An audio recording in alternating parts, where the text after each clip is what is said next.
If you're an author or plan to be one, get excited because this podcast is for you. Book Marketing Mentors is the only podcast dedicated to helping you successfully market and sell your book.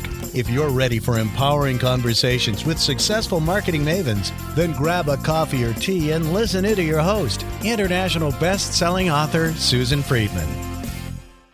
Welcome to Book Marketing Mentors, the weekly podcast where you learn proven strategies, tools, ideas, and tips from the masters. Every week, I introduce you to a marketing master who will share their expertise to help you market and sell more books. Today, my special guest is a mindfulness expert. Known as the C-Suite Network Advisor on Mindfulness in the Workplace, Holly Duckworth helps stressed-out leaders find freedom, greater focus, clarity, and inner peace. She's the best-selling author of several books on mindful leadership. Her latest, Everyday Mindfulness from Chaos to Calm in a Crazy World, has won her numerous book awards. She's the producer and host of the Everyday Mindfulness Show and a contributor to the New York Times. Holly believes we are human beings, not human doings, and teaches leaders how to bridge the personal practice of mindfulness into a profitable business culture. A National Speakers Association colleague, Holly, what an absolute pleasure it is to welcome you to the show, and thank you for being this week's guest expert and mentor. Well, Susan, it's just a delight to be with you here in service to your listeners. It's a beautiful project to make a commitment to write a book and then market it and sell it and create a gift to the world in your authority-ship. So I'm grateful to have the opportunity to share my experiences in that journey. Excellent. And we're going to tap into that expertise because I personally love the whole subject of mindfulness. And I sincerely hope that by the end of this, our listeners will too. And I'm sure they will. We're living in unprecedented times. I know that it's given many of us time to reevaluate what's actually meaningful in our lives. And I suspect that mindfulness plays a huge role in this. But before we delve into that fascinating topic, I think it's important to let's start off by fully understanding, so we're all singing out of the same hymn book, so to speak, what exactly mindfulness is. Thank you so much for asking this question because it really is the foundation of my work and one of the most asked questions.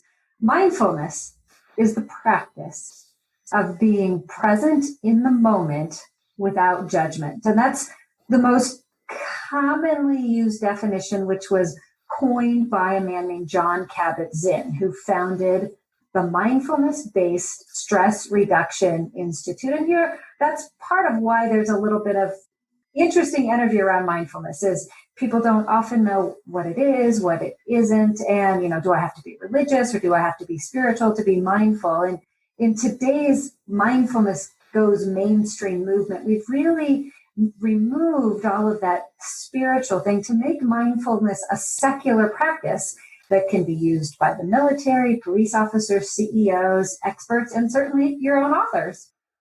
And having seen and being very involved with the mindfulness movement for many years, I know that it's gone from being seen as very woo-woo to something, like you said, police officers, fire chiefs, just everyday people are using it and using it well.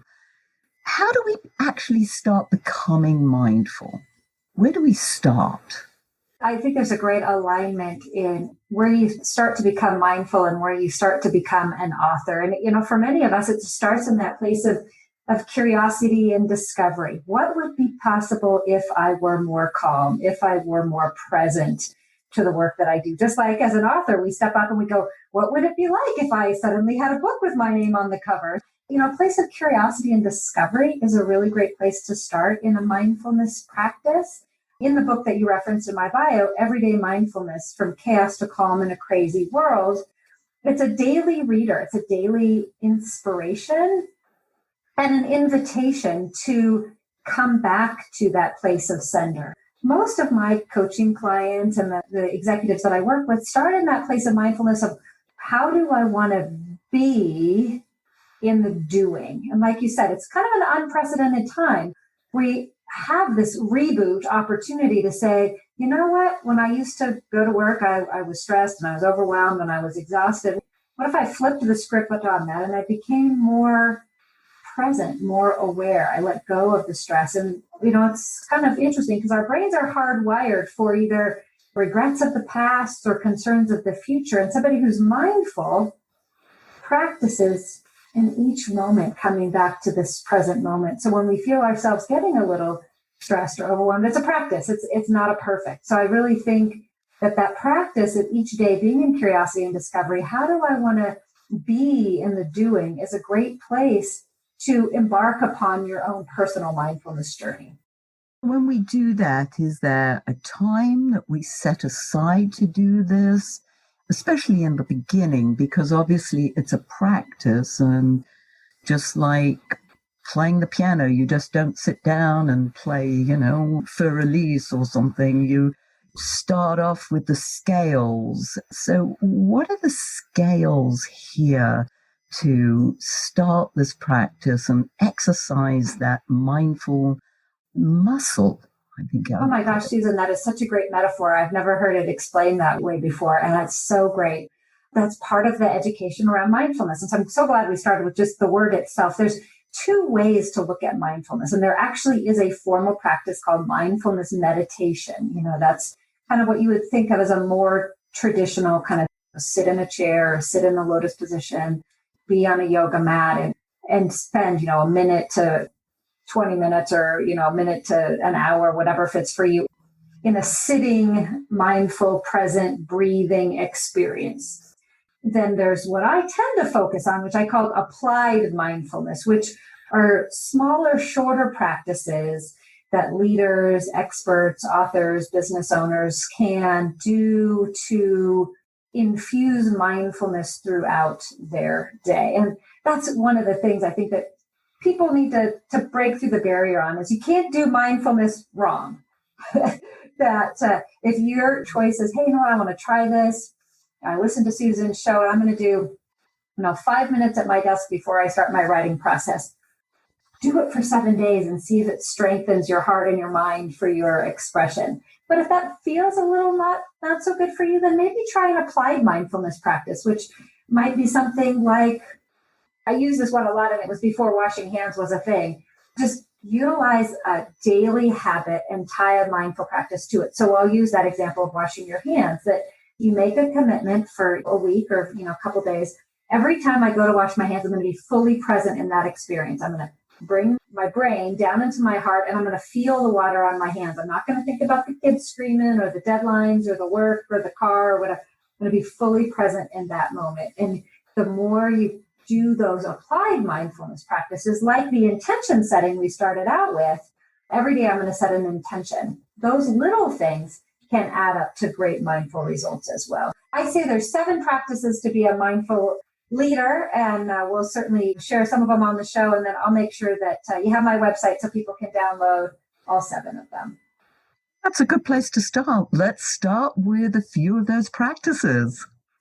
That intention setting is one. Again, going back to the basics of the word, and intention is, how do you set your energy in motion each day?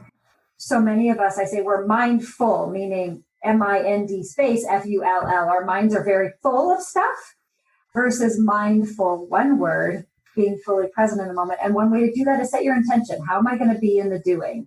And if we're not thinking about it, we're going to probably default to stress, overwhelmed, exhausted. Daily practice, that first note on the scale could be, I'm going to be kind today. I'm going to be nice today. I'm going to be fun. I'm going to be focused. So that's a very key first practice, is set your intention. A second practice that I like to invite people to mindfulness is the idea of centering. We're hearing a lot right now about the power of the breath. I was recently talking to Ariana Huffington of Thrive Grow Global, and she was talking about bringing mindfulness into corporate and just that act of fully centering ourselves. She's working with the team at Walmart right now. And every employee is being taught before they take the floor at Walmart that they fully center into that moment. And that can be true for you too. Even if you're you're working from home, that you go into your space, wherever you're working, kitchen counter works, working in the garage, down in the basement, breathe and center. Bring your body, your mind, and your spirit in and set your intention. And those are a couple of introductory practices. The one that I was really excited to share with your listeners, though, as we were prepping for the show, Susan, is this idea of creating a vision. What you visualize, you actualize. Once you've set your intention, we'll use your book example. My intention is my book will educate. We'll use that example. I'm going to center into how do I educate that person that I'm writing for, and then creating that vision.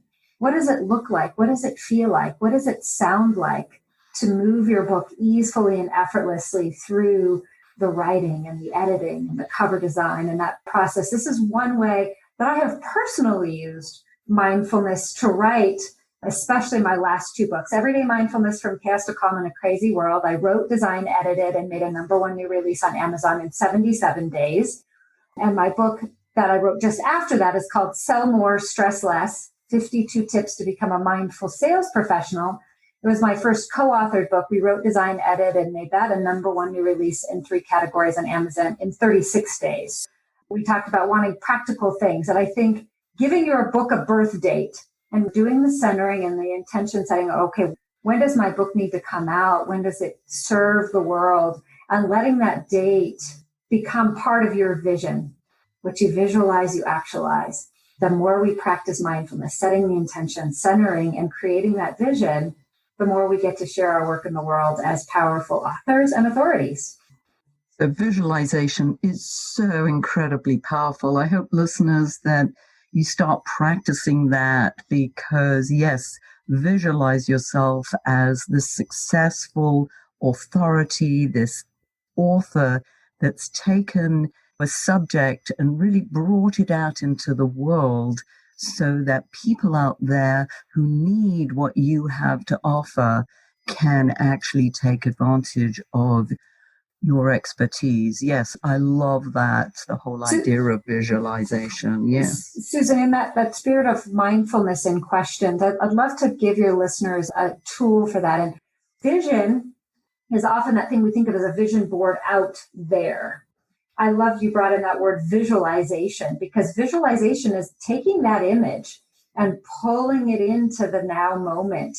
I talked about the power of questions and mindfulness and curiosity and discovery. So one question that we can do as authorities is, what does my book, in its highest and best vision, what does my book do? What does my book become? What does it look like? What does it feel like? What does it sound like? People might be surprised to know that actually every one of my books, I actually have to make the cover first.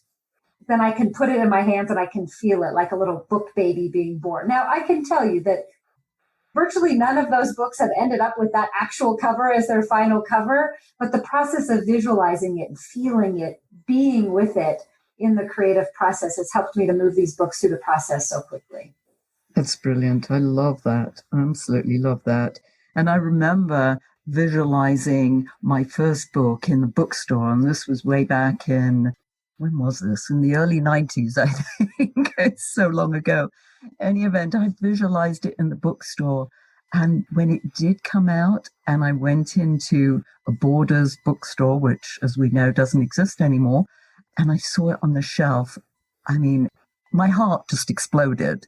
And I took that book out, and one of our National Speakers Association colleagues said, always take your book out and put it face forward. Forget any other books. You know, you pull it out of that on the shelf and put it face forward so people can see it. And I did that, and I was like, yes, I wrote that book. I created that baby. Yes. My everyday mindfulness, so we were talking about authorship. So I was gifted the podcast called the Everyday Mindfulness Show, actually by a very active NSA member, Mike Dalmish. He had originally started the show and had opted to close the show out and was looking for a new host of it. And it was on brand for me. So about 2 years ago or so, we made the agreement for him to transfer the show to me. And I'm like, well, I can't have a show called the Everyday Mindfulness Show that only comes out once a week.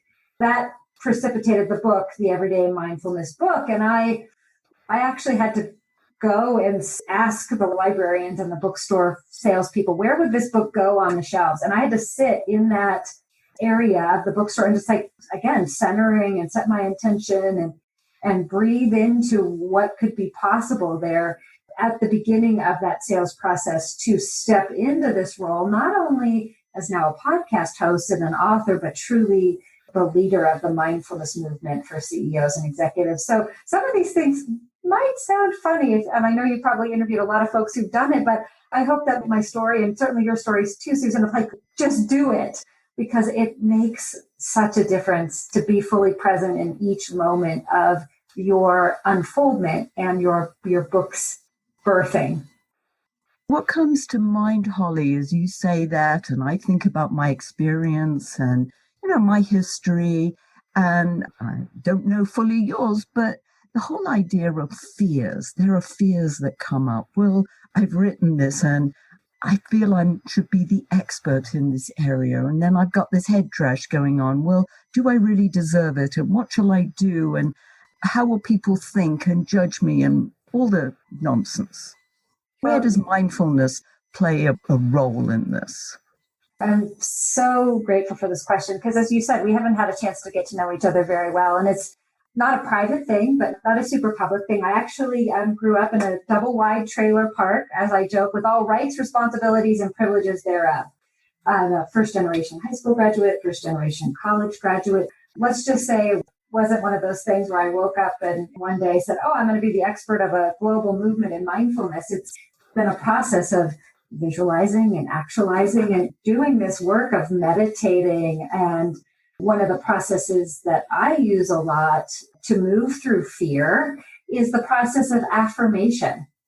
What you think about, you bring about.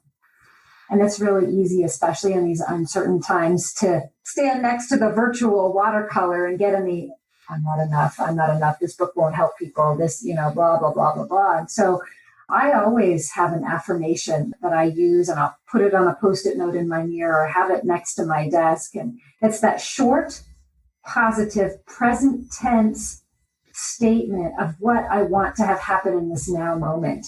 As your authors are moving towards authorship, one of the things that I did as a mindful practice, before I even knew it was a mindful practice, was I actually got out my pretend contract and wrote out, who do I want to serve? How much do I want to be paid to serve them? And what am I going to do? And I had 5 different organizations and experiences show up. And I wrote those pretend contracts and I pretended they signed them and I put them in my desk and I forgot about them. And 7 years ago, I moved from Portland, Oregon to Denver, Colorado, and I found those mock contracts. I had worked with every single one of those organizations in the way that was on that mock contract or something better. It's about having an affirmation, having a visioning, and then being willing to say, fear has no place in me. I'm going to take one step, and then I'm going to take the next step, and the next step, and the next step. And I hope my story of kind of growing up literally in the trailer park to now being in this place inspires somebody on your show to just take that one step, and then the next, and the next. Sometimes we don't have to see the whole staircase, especially in these uncertain times. But as long as my book helps one person, my podcast supports one person, or being on the show helps one person just ask a different question and step into who they really are, that is the power of mindfulness. That really is powerful. And it's taking baby steps. I see this little baby just taking one step after another and maybe falling down and then getting back up again. Because I don't know about you, but there are days that sometimes mindfulness is easier than others. Does that happen to you? Oh my gosh, yes. We say it's a practice, not a perfect. And I was a meeting planner and an association executive for the first 20 years of my career. I joke, I can make an Excel spreadsheet out of an Excel spreadsheet. In fact, my editing team will tell you that Everyday Mindfulness was an Excel spreadsheet before it was a book. And it is that ability to try it and know some days work and some days don't work. And some days my intention is going to be this great, grandiose, I am the most powerful woman in the world. And some days it's going to be, you know what, I'm just going to get up today and I'm going to respond to my emails. But in that continuous state of be here now, be here now, be here now. That means some days be here now is going to be exhausting. And some days be here now is going to be energizing, and making sure that we surround ourselves with those people that help us move each and every day just a little bit closer to that authorityship. And what came up for me as you were saying that is to say, it's okay. Whatever you do that particular day it's okay. Because sometimes I beat myself up that, I haven't done as much as I wanted to. And I've spent the whole day and what have I achieved? And it's like, I was like, it doesn't matter. It's okay that whatever I did, and tomorrow's another day. I have a practice I've been doing for many years on this. You got to try it. Don't just take my word for it. One of the things I did was I threw away my to-do list because I just found that I was getting more and more stressed by it. My mindfulness practice is, again, I get up every morning, I visualize what I wanted to actualize that day, but I would do what is mine to do today. And I would let that inner voice come up and I'd write those 3 or 5 things down. And then I'd go to my calendar and I put those 3 or 5 things on my calendar. And if I only got to 3, but I had 5, I would shred that list. And the next day I would get up and do it again. And what I came to realize is some of the things that I was letting weight me down, W-E-I-G-H-T, or weight, W-A-I-T, weight me down in terms of either, heaviness or time, were never mine to do anyway. And so some of those things, they just stopped coming up on the list and I'd find somebody else did them. So a mindful visioning meditation is giving yourself that space to, I'm going to do what's mine to do and I'm going to let go of the rest. And having the courage to say no to things. I think that's a very important part of this. Would you agree? I would agree. And I especially looking through the eyes of books and mentoring right now is also recognizing that our book can't be everything to everyone all of the time. And that was a really hard thing for me in my first books. My first book took me 4 years in labor and development. I said I'd never write another one. And so you do have to have that courage placed from that core of your heart to say, I'm going to do this with my work and I'm not going to do this, and know that it's what is yours to do. And that's going to make the world a better place right now. Our listeners love learning about mistakes, Holly. Can you give us one juicy, common mistake that you see? Oh my gosh. I have so many of them, especially in the authorship realm. It's the opposite of mindfulness. It's that ego. On my very first book, I had this giant, huge ego that it had to be published by this big hotshot publishing company that will not go named. And I signed a really big contract and I spent 5 figures, a lot of money on that book, and never made the money back on that particular book because I was so attached to it had to be this particular way. Instead of breathing, centering, setting my intention to serve the world and letting the right partners come up. And that was a big, juicy mistake for me. And in today's authorship world and authority world, there's going to be a lot of paths and a lot of ways that you can take your business that allow you to circulate your impact and circulate income. I would always say my biggest mistake is not checking myself before I wreck myself. I don't check my ego at the door. That's a big mistake I made that I hope others don't make is really be clear about, is this just about ego or is this about service and sharing your message and surrounding yourself with people just like you, Susan? That word ego, yes, is just, it could be a killer because, as you say, if you let ego get the better of you, then you're out of service because you're so just involved in yourself and who you are and who you want to be versus being of service to others and giving value to others. And you do that so beautifully. And it came out in the way you even said it. I was like, oh my goodness, I'm just melting here. So I have to tell you this too. And as we're learning mindfulness and we're being patient and we're practicing it, I use that example of an affirmation. You might find yourself affirming, I'm not enough, I'm not enough, I'm not enough. Well, I invite my clients to take that E of that negative word and flip it to a positive E word. So since we're using the word ego here, I actually change the word ego to expanding good opportunity or expanding God opportunity. Whenever my ego shows up, I'm like, wait. I don't want the negative side of that ego word. I want expanding good opportunity. give yourself some grace when you find that negative word of, oh, I haven't sold enough books, or I haven't talked to enough people, or I haven't. Find the positive word of what do you want to have happen and order that up in the universe. Beautiful. Holly, I know that our listeners are just chomping at the bit to find out more about how they can get in touch with you and definitely how to get hold of these 7 practices. Take it away.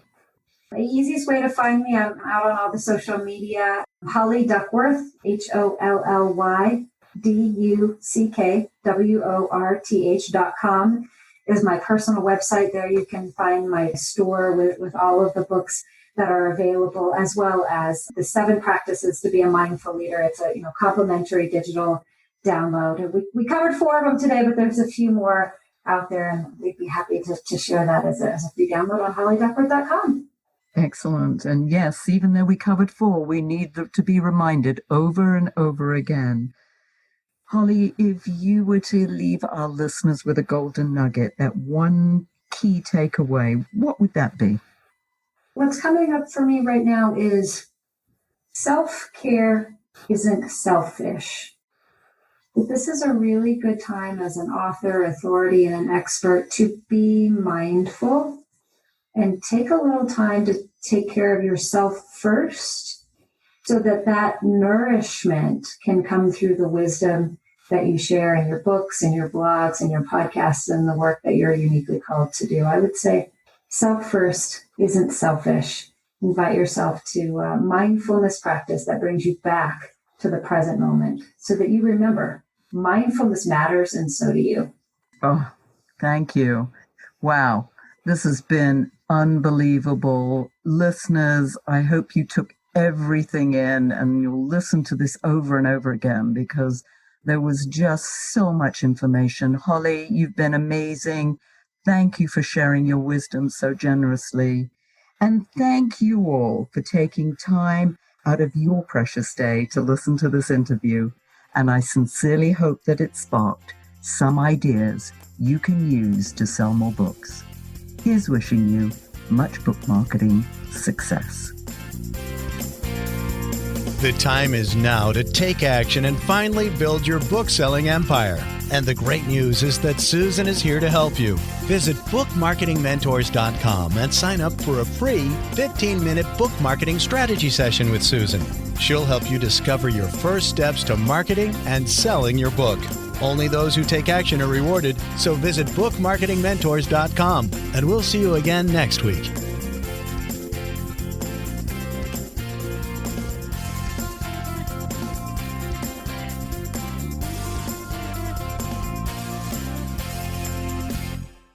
This podcast is a part of the C-Suite Radio Network.